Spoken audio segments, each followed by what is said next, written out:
Eh bien bonjour les amis et bienvenue dans les chroniques du Sherpa. Nous voici maintenant en 2026 pour continuer de progresser pas à pas vers le sommet situé à 17 000 pieds armé de notre piolet et de notre masque à oxygène. Avec plus de 100 épisodes dans les crampons, nous poursuivons lentement notre longue ascension avec nos analyses de 2023 jusqu'en 2025 au travers de nombreux sujets clivants édités en podcast par une très belle cordée d'âmes éveillées. Pour les nouveaux arrivés, reportez-vous à la playlist des tout premiers épisodes afin de vous imprégner des débuts de l'aventure et acquérir les clés de compréhension nécessaires qui vous aideront tout au long de ce voyage hors du temps du projet Looking Glass. Pensez à vous abonner à la chaîne et cliquez sur le pouce si vous en appréciez le travail. Merci à toute l'équipe de la Z-Team qui œuvre sans compter ses heures pour offrir ces infos à l'humanité. Rendez-vous au sommet pour contempler le nouveau monde avec la vision à 360 degrés de Sherpa One ainsi que de MF Révélation et Métamorphose. Bonne écoute à tous et à toutes. Where we go one, we go all.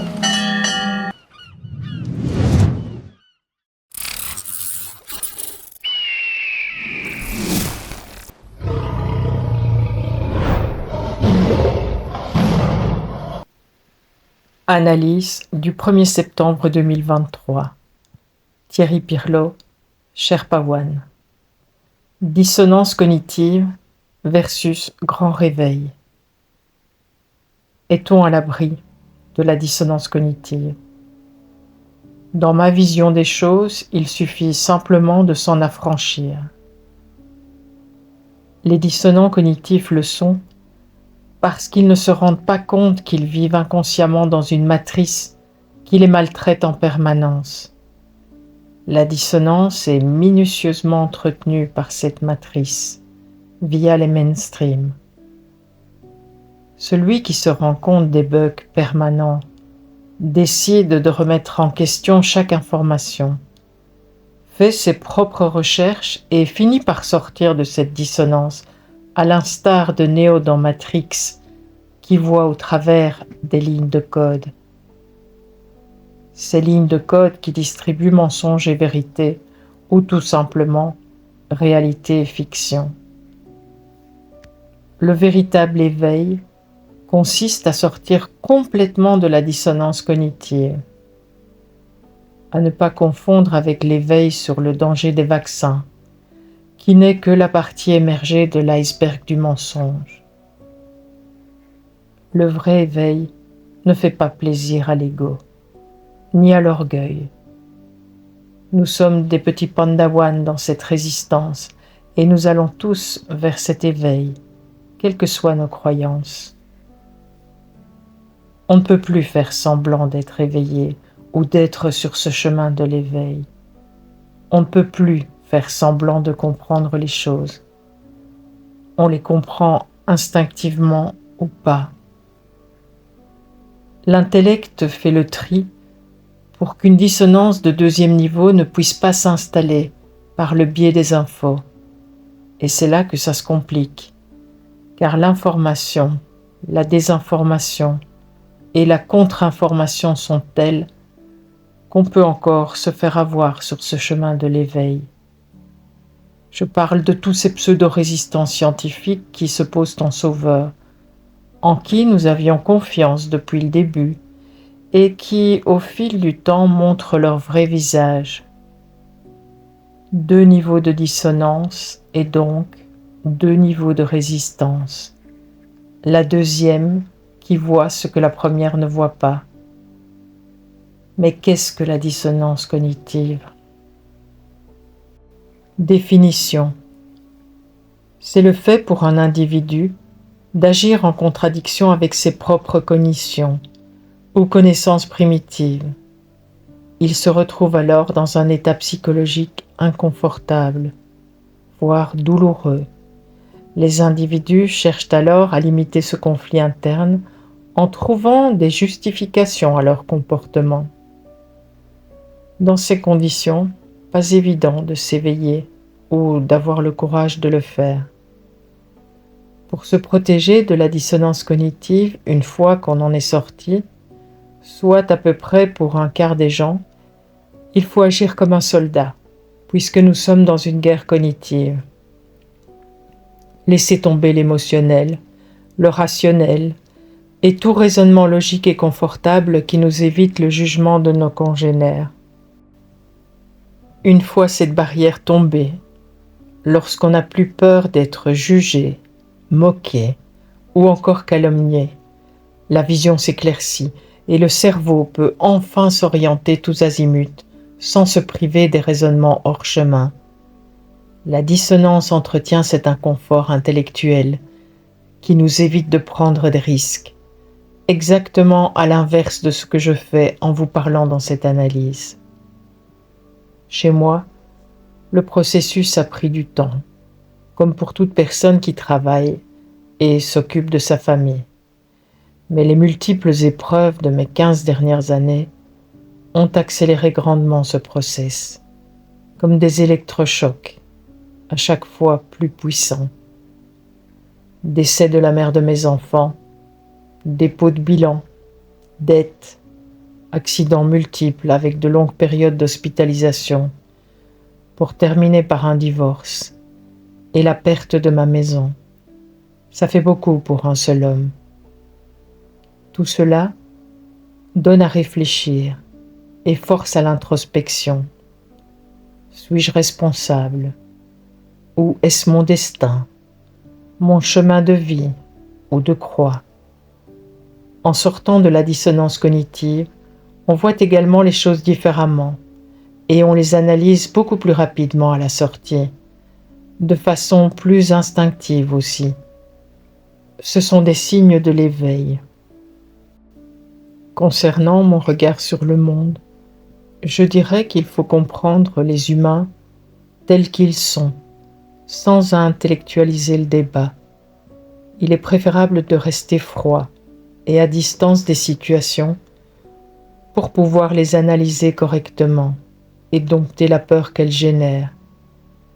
Il faut également appliquer le principe de précaution en permanence et faire la balance bénéfice-risque pour toute chose et avant toute décision. C'est cela devenir un soldat de la vie. Comprendre que nous sommes en guerre avec une autre race, ce que les dissonants ne réalisent pas encore. Cela nous permet de survivre en anticipant à chaque instant. Sortir de cet état de dissonance, c'est savoir dire non et ne plus dépendre des autres, ni de tous ceux qui ne nous comprennent pas, ne plus craindre la solitude, ni l'ostracisme, et au contraire en faire une force. Car il faut bien avoir à l'esprit qu'un grand cataclysme humain aurait dû avoir lieu. Personne n'en a réellement pris conscience, ni compris la portée, même chez les résistants. 7 milliards d'humains devaient dégager, non pas d'ici 2030, mais d'ici la fin du siècle. Avec une Hillary Clinton en tant qu'exécutrice à la place de Trump, le carnage aurait déjà commencé, avec probablement 1 à 2 milliards de morts à l'aube de 2025. Ils avaient prévu la Troisième Guerre mondiale, une épidémie de type Marburg ou une autre saloperie bactérienne et une famine à l'échelle planétaire. À cette heure, on passerait notre temps à enterrer nos morts et à prier pour qu'un sauveur se pointe, même s'il venait pour nous esclavagiser à nouveau. Un sauveur appelé Nouvel Ordre Mondial. C'était la fin de notre monde. Au lieu de cela, on discute sur WhatsApp, on fait des restos entre amis, on discute du nouveau variant et d'une hypothétique vaccination obligatoire qui n'arrive toujours pas depuis 3 ans qu'on nous la promet. À ce jour, une infime minorité de la population a conscience que ce miracle a eu lieu et qu'on le doit à cette alliance militaire mondiale.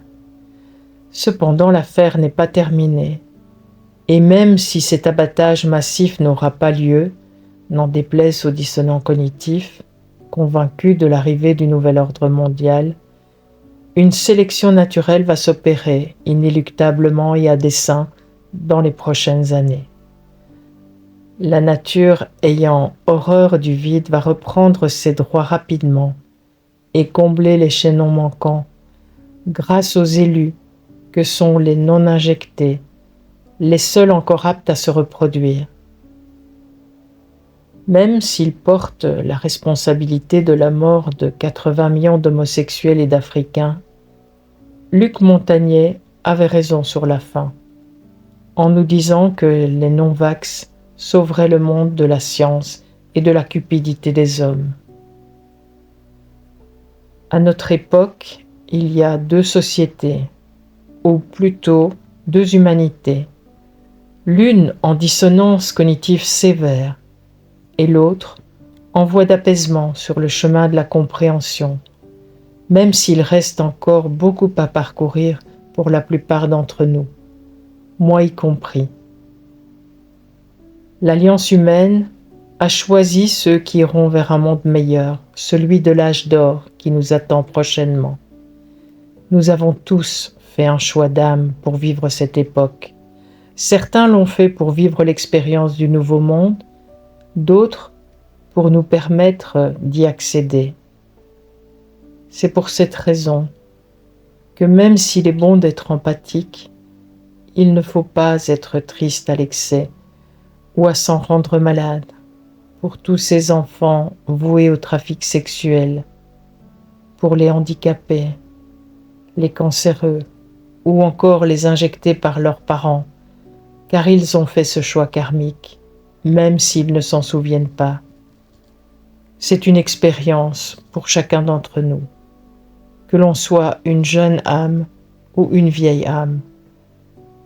Néanmoins, l'empathie est à mon sens la manifestation de cette âme, contrairement à tous ceux qui en semblent dépourvus, ces portails organiques ou PO à conscience collective, et qui sont des personnes déconnectées de leur âme.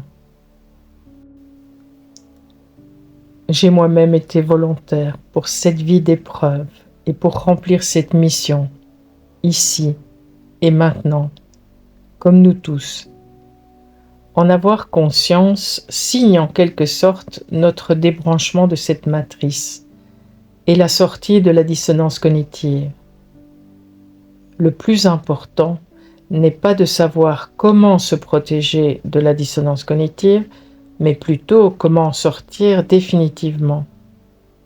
Si vous voulez comprendre pourquoi il y a réellement deux humanités parallèles, et pourquoi dans toutes les familles nous avons des moutons blancs et quelques moutons noirs, je vous invite à lire et à écouter Iso, une Canadienne, sur le testament d'Adam et les deux humanités. C'est une vidéo de 15 minutes sous l'article à lire également. Et vous comprendrez très vite à laquelle des deux humanités vous appartenez, cher Pawan.